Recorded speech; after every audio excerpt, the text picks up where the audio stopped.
அவன் சிவசக்தி வந்து அன்னைக்கு ஷூ வாங்கி கொடுத்த பையன் அரிசி கேட்டாங்க. ஸோ அரிசி கொடுக்கறதுக்காண்டி இப்போ கல்மேடு வேற வந்திருக்கும். ஓ நல்லா இருக்கியா?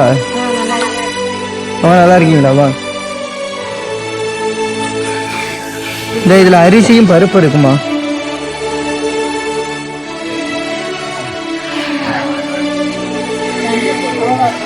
இல்லை அரிசியும் பருப்பு இருக்கு.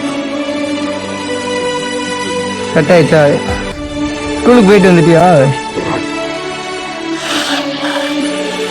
சரிங்கம்மா, வேற எதுவும் வேணுமா? என்னால முடிஞ்ச வரைக்கும் நான் செய்யறேன். யூனிஃபார்மா? நான் அடுத்தாடி கையில் காசு இருக்கும்போது கண்டிப்பாக நான் வாங்கி தரேன். சரியா?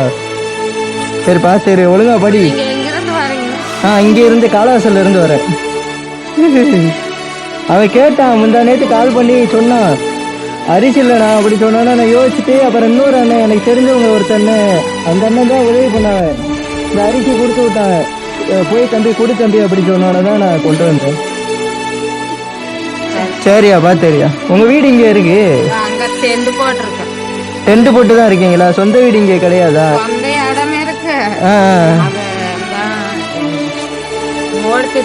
காசு வாங்குறதுக்கு பேச மாட்டோம் போட்டு கொஞ்சம். சரிங்கம்மா சரிங்கம்மா. உங்க அப்பா என்ன பண்றாங்க? அவங்க அப்பா சாட்டை அடிக்கிற வேலை. சாட்டை அவங்க எங்க பண்றாங்க? அவங்க கோயில் போயிட்டு இருக்காங்க. கோயில். சரிங்கம்மா சரிங்கம்மா பாத்துருங்க. ஒழுங்கா படி. போறாங்க 3 பேர் படிக்கிறாங்க பசங்க. ஒருத்தனா? 3 பேர். ஒரு பொண்ணு, இன்னொரு 8 வயசு பையன். 8 வயசு பையன் இருக்கானா? சரிங்கம்மா சரிங்கம்மா சரிம்மா. சரி பாத்துறா, படி நல்லா. சரியா? போயிட்டு வாங்க, நான் நேரத்தோட. சரி ஓகேடா, பாத்துறா. ஹாப்பிங்க தம்பி, நானும் ஹாப்பி.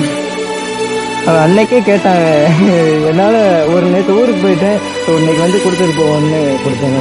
இந்த அரிசி பேக் வந்து நான் வாங்கி கொடுக்கல, அன்னை தொழிற்பயிற்சி நிறுவனம் அங்கேருந்து கொடுத்தாங்க.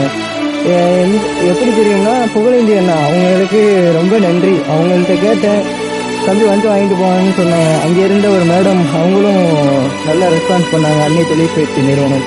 ஸோ ரொம்ப நன்றி, மனமார்ந்த நன்றிங்க. அவங்களும் ஹாப்பி, அவங்களால நம்மளும் ஹாப்பியாக இருக்காங்களே, ரொம்ப நன்றி.